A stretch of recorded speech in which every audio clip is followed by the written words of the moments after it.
Okay, all right. No need to bring this up again. But this is an emergency. If this doesn't work out, I'll ask my aunt for help. You mean Miss Shenhe? No, please, don't drag anyone else into this. Otherwise, Traveler, well, what perfect timing you have. I fear this affair is a bit more complicated than that. Do you still remember the novel that I wrote under the pen name Xinqiu? I'm ashamed to admit this, but my handwriting is so messy that every time I send the editors a manuscript, they will send several letters in reply, asking me about this word or that sentence.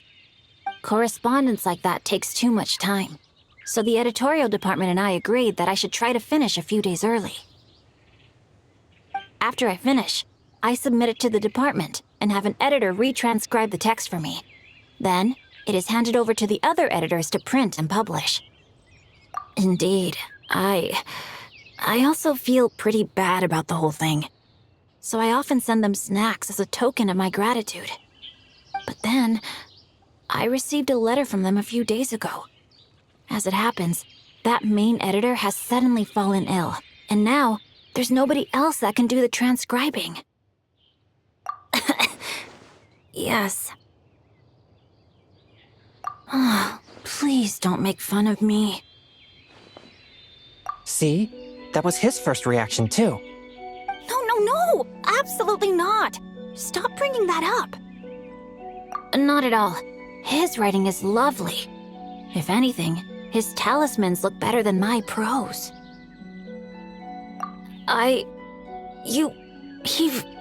Well... I suggested that to him as well, and at first he agreed to let me transcribe his work. But before I could copy more than a few sections, Xinqiu suddenly grabbed me by the shoulder and began shaking me and telling me to stop. For a moment, I wondered if my penmanship was terrible or something, but he suddenly blurted, Just transcribing is one thing. Why did you have to suddenly start reading it out loud as you wrote? Well, because I think your writing is excellent. The narrative is interesting, and each character even has their own catchphrases. Catch poems? Anyway, I couldn't help but read it all aloud. Especially when the heroine named the Flying Fox took the antidote down the mountain. You wrote a poetic header for that too, didn't you? As I recall, it was... Clothes stained with wine and mortal sod. Unwelcome in sword realms, the world she trod. Chongyun, please just stop. That said, while the story itself is good, it's also quite complex. I found myself failing to understand a lot of the details. For example, why the drunken sage suddenly agreed to help, and how the 13 blades of the drunken sect that belonged to him were stolen. Right? Xinqiu writes amazing novels, but he's also penned quite a few excellent short stories besides, such as... Wait, why is your face so red, Xinqiu?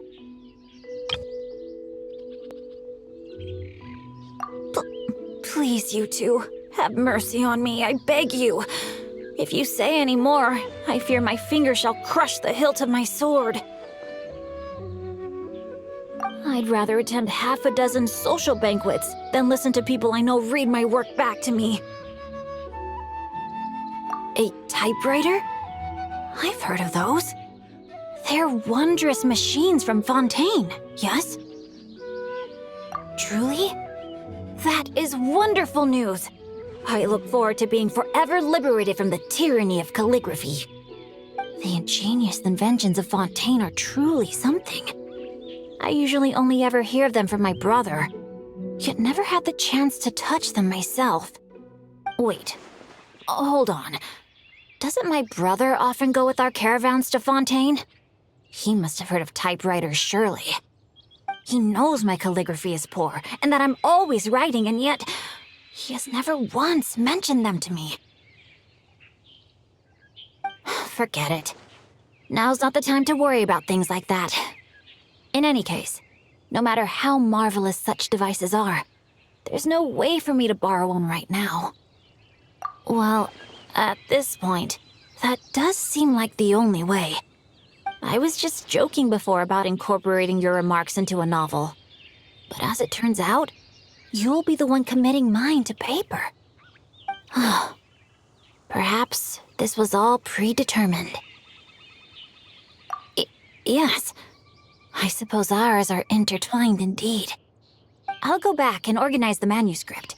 Once I'm done, I'll invite you over so I can dictate the text to you. Once you're done, would you mind showing it to me? I'm really quite curious about the flying fox. Chongyun, please, spare me already.